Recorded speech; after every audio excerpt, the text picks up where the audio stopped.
अस्सलामुअलैकुम नाजरीन, आप देख रहे हैं सबक टीवी यूट्यूब चैनल। दोस्तों, इस किस्त के आगाज में आप लोग देखेंगे सोगूत के सराय में इब्राहिम फकी कहता है, तुम लोग इतने अरसे से सोगूत में छुपे बैठे हो और उन्हें तुम में से किसी एक पर भी शक नहीं हुआ, क्योंकि तुम लोग तारीकी की औलाद हो। उन लोगों को तुम्हारी ईमानदारी पर यकीन है, मगर अब वक्त आ चुका है कि सोगूत जल उठेगा। बारूद सेबों वाली टोकरियों में मौजूद है, तुम उन सेबों की एक एक टोकरी उठा लाना और वो सब लोग दस्तार बंदी की एक तकरीब में जमा होंगे, मगर हम वहाँ पर सब लोगों को उड़ा देंगे। इसके बाद इब्राहिम फकी के लोग एक एक करके वो सेबों की बोरियां उठाने लग जाते हैं और वहाँ से लेकर जाने लग जाते हैं। और दूसरी तरफ चरवाहे के खेमे में उस्मान साहब कहते हैं, कोई भी चीज हमारी फतह की राह में हायल नहीं हो सकती। तीर अंदाजों को पहले से ही पहाड़ों पर मौजूद होना चाहिए। अगर सुल्तान मसूद की तरफ से मदद आ गई तो हम इन्हिसार के इलाके और उसके अतराफ पर सरहदों पर कब्जा कर लेंगे। इसके बाद एक सिपाही कहता है, इन्हिसार तो गोया सोया पड़ा है, वहाँ सड़क पर तो कोई गश्त भी नहीं कर रहा उस्मान साहब, सूरत हाल बिल्कुल हमारे हाथ में है। उस्मान साहब कहते हैं, तो चलें फिर फौरन से इन्हिसार चलते हैं। अगर रास्ते में कोई वाक़या पेश आया, पहले हम उसे मुज़ाकरात के जरिए हल करने की कोशिश करेंगे, क्योंकि हम लोग साई की तरह दाखिल होंगे और उन सब को बर्बाद कर डालेंगे, मगर सिर्फ तामीर नो के लिए। हम जिन जगहों को फतह करते हैं उन्हें आबाद करते हैं। इसके बाद उस्मान साहब आगचा से कहते हैं, तुम मेरे साथ सोगूत चलोगे। जंग के सफर से पहले हमने तुम्हें दस्तार बंदी की एक तकरीब में लेकर जाना है और हम कुछ सिपाहियों को यहाँ हिफाजत के लिए छोड़ जाएंगे। सबसे पहले हमें मारी के जनाजे में शामिल होना है, उसके बाद हम सोगूत रवाना होंगे। और दूसरी तरफ मारी की लाश को हारमान काया केले में पहुंचा दिया जाता है। तुर्गुत गुस्से से कहते हैं, मैं अपने रब की कसम खा कर कहता हूँ कि जिन गद्दारों ने तुम्हें मुझसे जुदा किया है मारी और हमारे नौमौलूद बच्चे को मार डाला, मैं उन्हें कुत्ते की मौत मारूंगा। इतने में कोशिश भी वहाँ पहुँच जाते हैं और मारी की लाश के पास आकर बहुत गमगीन हो जाता है और तुर्गुत से कहते हैं, मैंने अपनी बहन को तुम्हारे हवाले किया था तुर्गुत, और तुमने कहा था कि बेफिक्र हो जाओ। क्या यही था तुम्हारा प्यार तुर्गुत? तुम मारी की हिफाजत नहीं कर पाए तुर्गुत। ये कहकर कोशिश तुर्गुत को 2 थप्पड़ मारते हैं, जबकि तुर्गुत आगे से खामोश रहते हैं। इसके बाद कोशिश कहते हैं, मेरी बहन और मेरे भांजे की जान ले ली गई, इसका बदला जरूर लिया जाएगा। तुर्गुत कहते हैं, बिल्कुल बदला लिया जाएगा कोशिश। जिसने भी मेरी बीवी को मुझसे जुदा किया है उन सबको मैं अपने हाथों से मारूंगा। कोशिश कहता है, तुम अकेले ऐसा नहीं करोगे तुर्गुत, हम दोनों मिलकर करेंगे। इसके बाद वो दोनों एक दूसरे से हाथ मिलाते हैं। और दूसरी तरफ काई कबीले में सलवी खातून कहती है, मुझे तो अभी तक समझ में नहीं आ रहा कि गुंदूज साहब जैसा शख्स एक हामिला खातून को कैसे मार सकता है। सलजान खातून कहती हैं, मैं गुंदूज के गुस्से से अच्छी तरह वाकिफ हूँ। वो शैतान के धोखे में आ सकता है, वो भी इंसान है, मगर अगर उसने मारी के साथ ऐसा कुछ किया होता वो इस तरह मेरे सामने खड़ा ना होता। मैं ये अच्छी तरह जानती हूँ। सलवी खातून कहती है, मैं उन्हें आप जितना तो नहीं जानती, मगर मैंने गुंदूज के माजी के बारे में सुना है और तमाम सबूत भी गुंदूज की तरफ इशारा करते हैं। इसके बाद बाला खातून कहती हैं, मान लिया कि जहर उन्होंने ही दिया, मगर उन्होंने जहर वाली शीशी को अपने ही खेमे में क्यों छोड़ दिया? कोई अक्लमंद इंसान ऐसा नहीं कर सकता। ये सुनकर सलवी खातून कहती है, ये बात आपके जहन में तो आ गई है बाला खातून, मगर क्या पता गुंदूज साहब के जहन में ये बात ना आई हो। मलन खातून कहती हैं, हमें इस मामले को जल्द से जल्द हल करना होगा, मगर अब सोगूत में दस्तार बंदी के लिए हमें देर हो रही है। चले खवातीन। ये सुनकर सिलजान खातून कहती हैं, अभी रुक जाओ मलन खातून, मैं किसी के आने का इंतजार कर रही हूँ। कुछ देर बाद एक खातून अंदर आती हैं और कहती हैं, आप जिनका इंतजार कर रही हैं वो आ गए हैं सिलजान खातून। ये सुनकर सिलजान खातून वहाँ से चली जाती हैं। इसके बाद सिलजान खातून वापस अंदर खेमे में आती हैं तो उनके साथ एक खातून होती है। इसके बाद सिलजान खातून के साथ एक बच्चा भी होता है जो दरअसल आईगल का बेटा काई होता है। इसके बाद सिलजान खातून उस बच्चे से कहती है, चलो अपनी वालिदा के पास जाओ। इसके बाद वो बच्चा आगे आकर आईगल खातून के गले लग जाता है। आईगल खातून बहुत जज्बाती हो जाती है और कहती है, मेरी जान के टुकड़े, तुम्हारी माँ ने तुम्हें बहुत याद किया है। और दूसरी तरफ सोगूत में इब्राहिम फकी के लोग बेस बदल कर सोगूत में मौजूद होते हैं और इब्राहिम फकी एक आदमी को रोकता है और कहता है, तमाम मामला ठीक है? वो कहता है ठीक है। इतने में उस्मान साहब भी वहाँ पहुँच जाते हैं और इब्राहिम फकी के पास आकर खड़े हो जाते हैं। इब्राहिम फकी अपने उस आदमी से पूछता है, ये सेब कहाँ से आ रहे हैं? वो शख्स कहता है, हमासिया से लाई गए हैं। इसके बाद इब्राहिम फकी कहता है, इसका मतलब है कि ये सेब शेख नाइल साहब ने बेचे हैं। माशाअल्लाह शेख अदवाली के बहुत से अकीदतमंद यहाँ पर मौजूद हैं, उन्हें मुख्तलिफ इलाकों से ताइफ भेजे जाते हैं। उस्मान साहब कहते हैं, हमारे शेख ओगोस के लिए मशअले राह हैं। इसके बाद उस्मान साहब और उनके सिपाही घोड़ों से नीचे उतर आते हैं और अंदर सराय की तरफ चले जाते हैं और अंदर सोगूत में बहुत सारे लोग जमा हो जाते हैं, क्योंकि यहाँ दस्तार बंदी की तकरीब मुनक्कद होने जा रही थी और इब्राहिम फकी भी वहाँ पहुँच जाता है। इसके बाद वो तमाम लोग वहाँ पर बैठ जाते हैं और इतने में इब्राहिम फकी के लोग अपना काम करने लग जाते हैं। और दूसरी तरफ कुरान कुरान पाक की तिलावत से आगाज किया जाता है और बारकिन भी वहाँ तकरीब में मौजूद होता है और कुरान पाक की तिलावत के बाद कुछ लोग खड़े हो जाते हैं। इसके बाद आगचा दरवेश चरवाहे को पकड़कर आगे ले आते हैं और रवायात के मुताबिक उसकी दस्तारबंदी का अमल मुकम्मल करने लग जाते हैं। और दूसरी तरफ इब्राहिम फकी के लोग सेबों की वो टोकरियां उठाकर बावर्ची खाने में ले आते हैं जिनके नीचे बारूद मौजूद होता है। इसके बाद एक शख्स आगे बढ़कर वहाँ बावर्ची को मार देता है। इसके बाद वो उन बोरियों से धागे बाहर निकालने लग जाता है ताकि उन धागों को आग लगाने से वो बारूद फट जाए। और दूसरी तरफ इब्राहिम फकी के लोग उस सराय के बाहर भी उस बारूद को अलग अलग जगह पर रख देते हैं और सराय के अंदर तमाम लोग खड़े हो जाते हैं और शेख अदबाली आगचा को दस्तार बांध देते हैं। इसके बाद आगचा आगे बढ़कर शेख अदबाली के हाथ का बोसा लेते हैं और दूसरी तरफ इब्राहिम फकी के लोग उन धागों को आग लगाने लग जाते हैं। इतने में इब्राहिम फकी का एक सिपाही आकर उसको इशारा करता है। इसके बाद इब्राहिम फकी और इसहाक फौरन से उठकर वहाँ से चले जाते हैं। इब्राहिम को जाता देखकर बारकन और उसका सिपाही भी वहाँ से चले जाते हैं। बाहर जाते हुए इब्राहिम अपने आप से कहता है, सौगूत को जलाकर राख करने के लिए तारीकी को रोशनी से जुदा कर दिया, अब मैं उन दोनों को मिला दूंगा। और दूसरी तरफ वो धागे मुसलसल जल रहे होते हैं और धमाका होने में कुछ ही देर बाकी रह जाती है। और दूसरी तरफ इब्राहिम कहता है, इस सरजमीन पर कोई भी इलाका ऐसा नहीं बचेगा जहाँ तारीकी की हुकूमत ना हो। कोई हमारे मुद्दे मुकाबिल खड़ा होने की ताकत नहीं रखेगा। रोशनी और आग की लपेट में ये सब जल जाएंगे और मैं तारीकी का उस्ताद हूँ और तारीकी में छुप जाऊंगा। कोई भी मेरे खिलाफ खड़ा नहीं हो पाएगा। मैं तुम सबको एक एक करके खत्म कर दूंगा। ये कहकर वो अपने हाथ में मौजूद उस सेब को जमीन पर गिरा देता है तो सौगूत में हर तरफ धमाके होने लग जाते हैं और बारूद वाली बोरियां एक एक करके फटने लग जाती हैं और उनके करीब मौजूद तमाम लोग हवा में उड़ने लग जाते हैं। और दोस्तों ये किस्त यहाँ पर खत्म हो जाती है। आप देख रहे थे सबक TV YouTube channel. Next episode में मिलते हैं, तब तक अल्लाह हाफिज।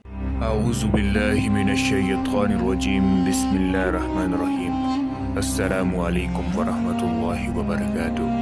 हिसाब किताब और अहले जहन्नुम। अगली शख्सियत जिसे हिसाब के लिए पेश किया गया, इसे देखकर मेरी अपनी हालत खराब हो गई। ये कोई और नहीं, मेरी बेटी लैला की सहेली आसमा थी। इसकी हालत पहले से भी ज्यादा अबतर थी। इसे बारगाहे अहदीद में पेश किया गया। पहला सवाल हुआ, 5 वक्त की नमाज पढ़ी कि नहीं। इसके जवाब में वो बिल्कुल खामोश खड़ी रही। दोबारा कहा गया, क्या तू मफलूज थी? क्या तू खुदा को नहीं मानती थी? क्या तू खुद को माबूद समझती थी?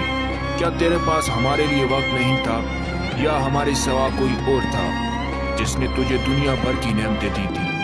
आसमा को अपनी सफाई में पेश करने के लिए अल्फाज नहीं मिल रहे थे। इसकी जगह फरिश्ते ने कहा, परवरदिगार, ये कहती थी कि खुदा को हमारी नमाज की कोई जरूरत नहीं। खूब, इसने ठीक कहा था, मगर अब इसको ये मालूम हो गया होगा कि नमाज की जरूरत हमें नहीं, खुद इसको थी। नमाज जन्नत की कुंजी है, इसके बगैर कोई जन्नत में कैसे दाखिल हो सकता है। इसके बाद आसमा से अगले सवालात शुरू हुए। जिंदगी किन कामों में गुजारी, जवानी कैसे गुजारी, माल कहाँ से हासिल किया, कैसे खर्च किया, इल्म कितना हासिल किया और इस पर कितना अमल किया, ज़कात, इंसानों की मदद, रोज़ा, हज, ये और इन जैसे दीगर सवालात एक के बाद एक किए जाते रहे, मगर हर सवाल इसकी जिल्लत और रसवाई में इजाफा करता गया। आखिरकार आसमां चीखें मार मार कर रोने लगी और कहने लगी, परवरदिगार, मैं आज के दिन से गाफिल रही, सारी जिंदगी जानवरों की तरह गुजार दी। उम्र भर दौलत, फैशन, दोस्तियां, रिश्तों और मज़ों में मशगूल रही। तेरी अज़मत और इस दिन की मुलाकात को भूलती रही।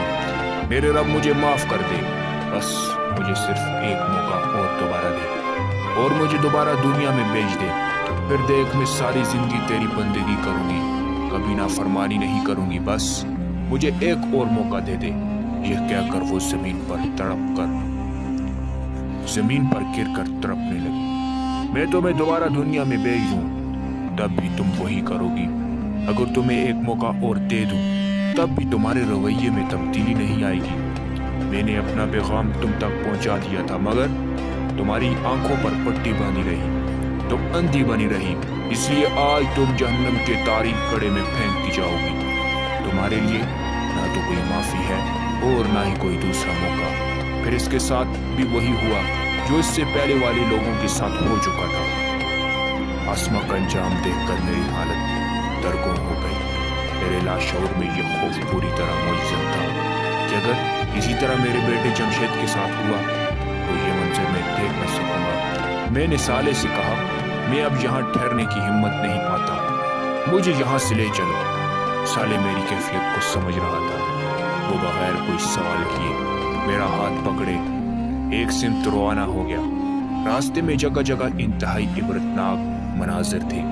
अनगिनत सदियों तक मैदान हशर के सख्त तरीन माहौल की अजियतें उठाकर लोग आखिरी दर्जे में बदहाल हो चुके थे। दौलतमंद, ताकतवर, बारसोख, ज़हीन, हसीन, साहिब इक़्तिदार और हर तरह की सलाहियतें के हामिल इस मैदान में ज़बोहाल फिर रहे थे। इनके पास दुनिया में सब कुछ था, बस ईमान और अमल सालिह का ज़ख़ीरा नहीं था। ये पाए हुए लोग आज सबसे ज़्यादा महरूम थे। ये खुशहाल लोग आज सबसे ज़्यादा दुखी थे। ये आसूदा हाल लोग आज सबसे ज़्यादा बदहाल थे। हज़ारों बरस से ख्वार और ख़राब ये लोग मौत की दुआएं करते, रहम की उम्मीद बांधे, कोई सिफारिश और शफाअत ढूंढते हुए परेशान हाल घूम रहे थे। कहीं अज़ाब के फरिश्तों से मार खाते, कहीं भूख और प्यास से निढाल होते, कहीं धूप की शिद्दत से बेहाल होते। ये लोग निजात के लिए कुछ भी करने को तैयार थे। अपनी औलादों को, अपनी बीवी बच्चों को, अपनी सारी दौलत को, सारी इंसानियत को फिदिये में देकर आज के दिन की पकड़ से बचना चाहते थे, मगर ये मुमकिन न था। वक्त तो गुजर गया जब चंद रुपये खर्च करके कुछ वक्त देकर जन्नत की आला तरीन नेमतों का हुसूल मुमकिन था। ये लोग सारी जिंदगी कैरियर, औलाद और जायदादों पर इन्वेस्ट करते रहे। काश ये लोग आज के इस दिन के लिए भी इन्वेस्ट कर लेते तो इस हाल को ना पहुंचते।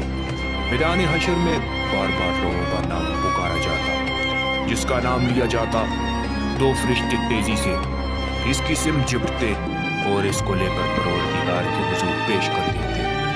लगता था कि फरिश्ते मुसलसल अपना शिकार पर निगाह रखे हुए हैं और लाखों करोड़ों के इस मजमे से बालातर अपने मतलूबा शख्स को ढूंढ लेते। मेरी मुतलाशी निगाहें लाशऊरी तौर पर जमशेद को ढूंढ रही थी, मगर वो मुझे कहीं नजर न आया। साले मेरी कैफियत को बाप कर बोला, मैं जानबूझकर तुम्हें इसके पास नहीं लेकर जा रहा। इसकी बीवी, बच्चे, सास, ससुर सबके लिए जहन्नम का फैसला सुनाया जा चुका है और कुछ नहीं मालूम कि इसका इंजाम क्या होगा। बेहतर यह है कि तुम इससे ना मिलो यहाँ तक कि अल्लाह ताला खुद कोई फैसला कर दे।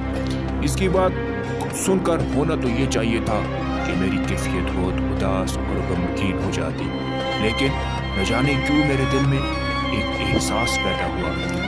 मैं साले से कहने लगा, मेरे रब का जो फैसला होगा वो मुझे कबूल होगा। मैं अपने बेटे से जितनी मोहब्बत करता हूँ, मेरा मालिक, मेरा दाता इससे 1000 गुना ज्यादा अपने बंदों से मोहब्बत करता है, बल्कि सारी मखलूकात अपनी औलाद को जितना चाहती है। मेरा रब इससे बढ़कर अपने बंदों पर शफकत फरमाने वाला है। जमशेद की माफ़ी अगर 1% भी गुंजाइश है तो यकीनन मेरा खुदा उसे माफ़ कर देगा, और अगर किसी सूरत माफ़ी के लायक नहीं तो रब के ऐसे किसी मुजरम से मुझे कोई हमदर्दी नहीं, चाहे वो मेरा अपना बेटा ही क्यों ना हो। मेरी बात सुनकर साले मुस्कुराने लगा और बोला, तुम भी बहुत अजीब हो, इतना अजीब कि बस। हाँ, शायद मैं अजीब हूँ, मगर एक करीब रब का बंदा हूँ। इसने मेरे कल्ब पर सकीनियत नाज़िल कर दी है। अब मुझे किसी की कोई परवाह नहीं। वैसे हम जा कहाँ रहे हैं? ये हुई नवार, अब तुम लौटे हो, अब तुम दोबारा एक बाप से अब्दुल्ला बने हो। लेकिन मैं तुम्हें ये बता दूं कि अभी तक लोगों की निजात का इम्कान है। अल्लाह ताला मैदान हशर की इस सख्ती को बहुत से लोगों के गुनाहों की माफ़ी का सबब बनाकर इनके नेक एमाल की बिना पर इन्हें माफ़ कर रही हैं। तुमने इत्तेफाक से सारे मुजरिमों का हिसाब किताब होते देख लिया, मगर कुछ लोगों को अभी भी माफ़ किया जा रहा है। इसके लिए खुदा के इंसाफ में कोई सच्ची नेकी कभी ज़ाया नहीं जाती। मैंने साले की बात के जवाब में कहा, बेशक मेरा रब बड़ा कदरदान है, मगर हम जा कहाँ रहे हैं? हम दरअसल जहन्नम की सिमत जा रहे हैं। मैं तुम्हें अहले जहन्नम से मिलवाना जा रहा हूँ। तो क्या हम जहन्नम में जाएंगे? नहीं नहीं, ये बात नहीं है। इस वक्त अहले जहन्नम को जहन्नम के करीब पहुंचा दिया गया है। ये जो तुम मैदान देख रहे हो, इसमें उल सिमत की जानब एक रास्ता बतदरीज गहरा होकर खाई की शक्ल इख्तियार कर लेता है। जहन्नम के सातों दरवाजे इसी खाई से निकलते हैं। जैसा कि तुमने कुरान में पढ़ा था, इन सातों दरवाजों में 7 मुख्तलिफ किस्म के मुजरिम दाखिल किए जाएंगे। साले मुझे ये तफसीलात बता रहा था कि मैंने महसूस किया कि मैदान में नशे किस्म एक रास्ता उतर रहा था। हम इस रास्ते पर नहीं गए, बल्कि इसके साथ साथ जो बुलंद जमीन थी इस पर चलते रहे। थोड़ी ही देर में ये रास्ता तंग होकर खाई की शक्ल में तब्दील हो गया। हम ऊपर ही थे कि जहाँ से हमें नीचे का मंजर साफ नजर आ रहा था। इस रास्ते पर जगह जगह फरिश्ते तैनात थे जो मुजरिमों को मारते घसीटते हुए ला रहे थे। थोड़ा आगे जाकर इस तंग रास्ते या खाई पर रश पड़ने लगा, जहाँ हैबत और बदशक्ल मर्द औरत इस जगह ठोस दिए गए थे। ये वो जालिम और फासिक और फाजिर लोग थे जिनके अंजाम का ऐलान हो चुका था और जहन्नम में दाखिले से कबल इन्हें जानवरों की तरह एक जगह ठोस दिया गया था। वक्फे वक्फे से जहन्नम के शोले भड़कते और आसमान तक बुलंद होते चले जाते। इनके असर से यहाँ का सारा आसमान सुर्ख हो रहा था, जबकि इनके दहकने की आवाज़ मुजरिमों के दिलों को हिला रही थी। कभी कभार कोई चिंगारी जो किसी बड़े महल जितनी वसी होती इस खाई में जा गिरती, जिससे जबरदस्त हलचल मच जाती। लोग आग के इस गोले से बचने के लिए एक दूसरे को कुचलते और फैलाते हुए भागते। ऐसा ज्यादातर इस वक्त होता जब कुछ बड़े मुजरिम इस गिरोह की तरफ लाए जाते, तो आग का ये गोला इनका इस्तकबाल करने आता, जिसके नतीजे में इन लोगों की अजियत में और तकलीफ में और इजाफा हो जाता। साले ने एक सिर्फ इशारा करके मुझसे कहा, वो जाओ वहां देखो। जैसे ही मैंने उस सिम देखा तो वहां की सारी आवाजें साफ सुनाई देने लगी। ये कुछ लीडर और इनके पैरोकार थे जो आपस में लड़ झगड़ रहे थे। पैरोकार अपने लीडरों से कह रहे थे कि हमने तुम्हारे कहने पर हक की मुखालफत की। तुम कहते थे कि हमारी बात मानो, तुम्हें अगर कोई अजाब होगा तो हम बचा लेंगे। क्या आज हमारे हिस्से का कोई अजाब तुम उठा सकते हो, या कम अज कम इससे निकलने का कोई रास्ता ही बता दो।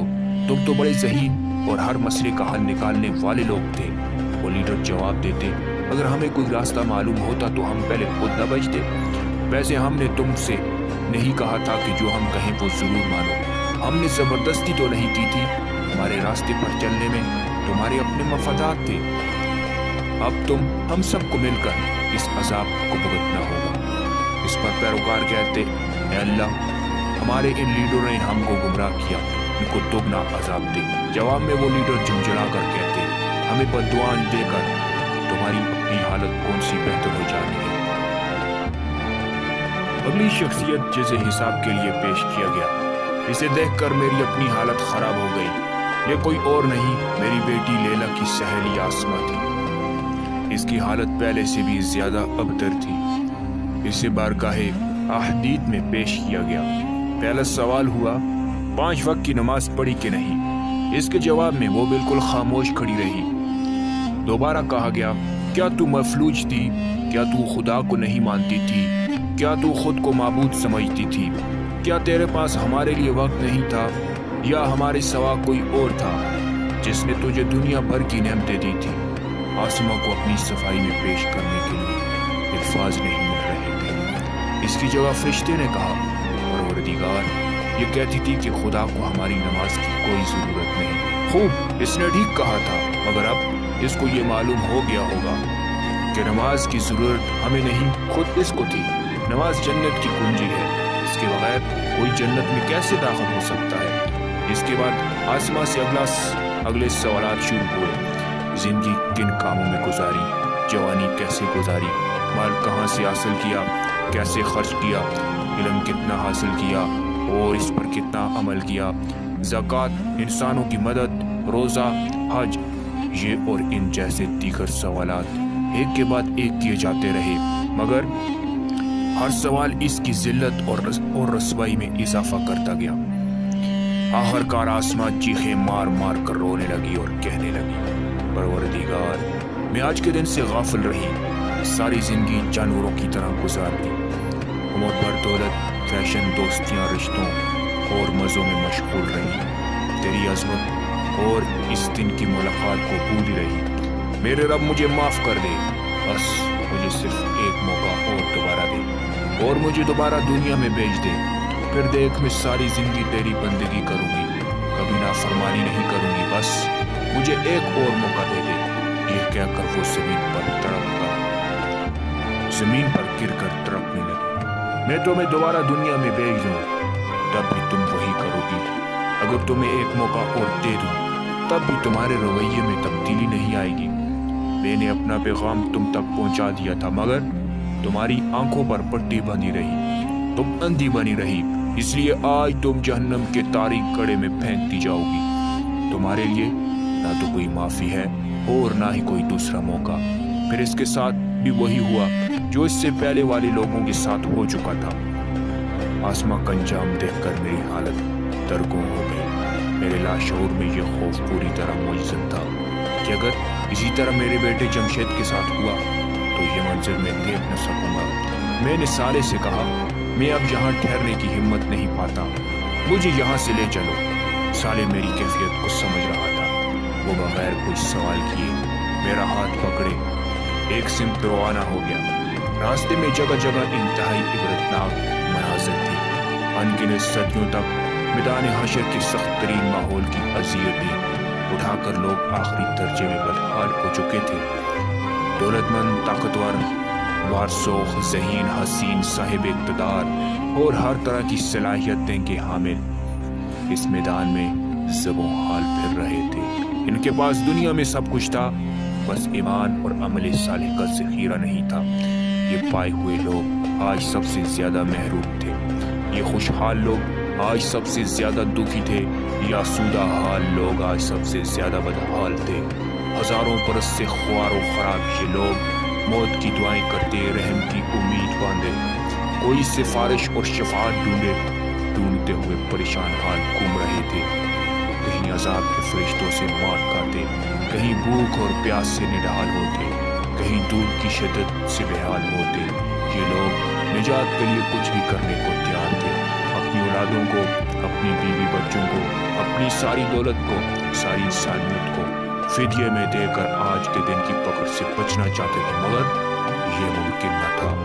वक्त तो गुजर गया जब चंद रुपये खर्च करके कुछ वक्त देकर जन्नत की आला तरीन नेमतों का हुसूल मुमकिन था। ये लोग सारी जिंदगी कैरियर, औलाद और जायदादों पर इन्वेस्ट करते रहे। काश ये लोग आज के इस दिन के लिए भी इन्वेस्ट कर लेते तो इस हाल को ना पहुंचते। मैदान हशर में बार बार लोगों का नाम पुकारा जाता। जिसका नाम लिया जाता, दो फरिश्ते तेजी से इसकी सिमत चिपटते और इसको लेकर परवरदिगार के हुजूर पेश कर देते। लगता था कि फरिश्ते मुसलसल अपना शिकार पर निगाह रखे हुए हैं और लाखों करोड़ों के इस मजमे से बालातर अपने मतलूबा शख्स को ढूंढ लेते। मेरी मतलाशी निगाहें लाशऊरी तौर पर जमशेद को ढूंढ रही थी, मगर वो मुझे कहीं नजर न आया। साले मेरी कैफियत को बम कर बोला, मैं जानबूझकर तुम्हें इसके पास नहीं लेकर जा रहा। इसकी बीवी, बच्चे, सास, ससुर सबके लिए जहन्नम का फैसला सुनाया जा चुका है और कुछ नहीं मालूम कि इसका इंजाम क्या होगा। बेहतर यह है कि तुम इससे ना मिलो यहाँ तक कि अल्लाह ताला खुद कोई फैसला कर दे। इसकी बात सुनकर होना तो ये चाहिए था कि मेरी कैफियत बहुत उदास और गमगीन हो जाती, लेकिन न जाने क्यों मेरे दिल में एक एहसास पैदा हुआ। मैं साले से कहने लगा, मेरे रब का जो फैसला होगा वो मुझे कबूल होगा। मैं अपने बेटे से जितनी मोहब्बत करता हूँ, मेरा मालिक, मेरा दाता इससे 1000 गुना ज्यादा अपने बंदों से मोहब्बत करता है, बल्कि सारी मखलूकात अपनी औलाद को जितना चाहती है। मेरा रब इससे बढ़कर अपने बंदों पर शफकत फरमाने वाला है। जमशेद की माफ़ी अगर 1% भी गुंजाइश है तो यकीनन मेरा खुदा उसे माफ़ कर देगा, और अगर किसी सूरत माफ़ी के लायक नहीं तो रब के ऐसे किसी मुजरम से मुझे कोई हमदर्दी नहीं, चाहे वो मेरा अपना बेटा ही क्यों ना हो। मेरी बात सुनकर सारे मुस्कुराने लगा और बोला, तुम भी बहुत अजीब हो, इतना अजीब कि बस। हाँ, शायद मैं अजीब हूँ, मगर एक करीम रब का बंदा हूँ। इसने मेरे क़ल्ब पर सकीनियत नाज़िल कर दी है। अब मुझे किसी की कोई परवाह नहीं। वैसे हम जा कहाँ रहे हैं? ये हुई ना बात। अब तुम लौटे हो, अब तुम दोबारा एक बाप से अब्दुल्ला बने हो। लेकिन मैं तुम्हें ये बता दूं कि अभी तक लोगों की निजात का इम्कान है।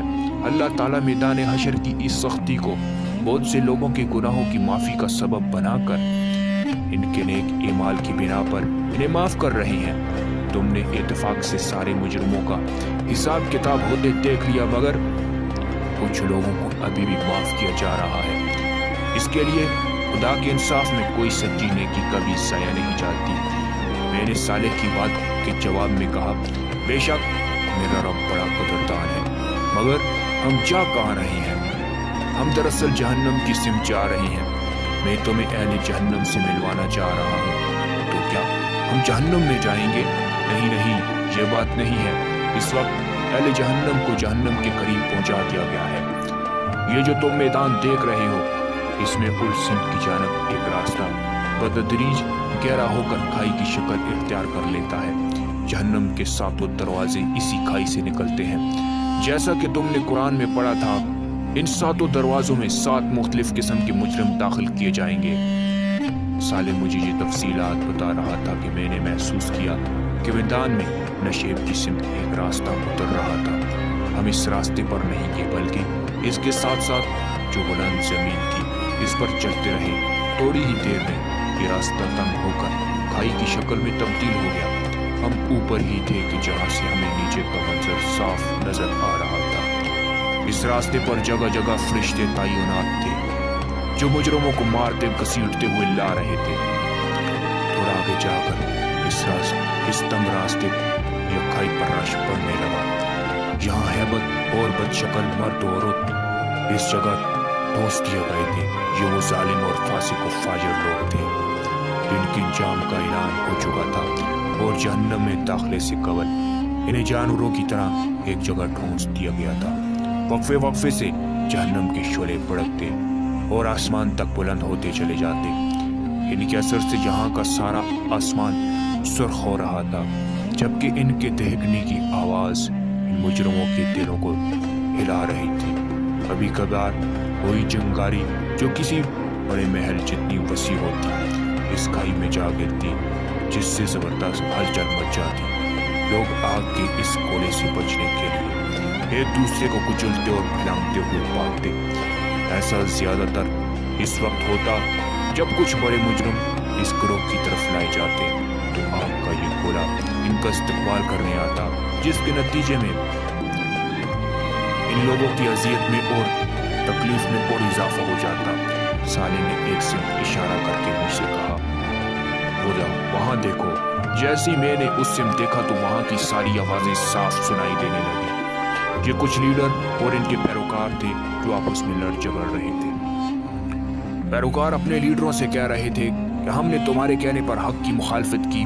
तुम कहते थे कि हमारी बात मानो, तुम्हें अगर कोई अजाब होगा तो हम बचा लेंगे।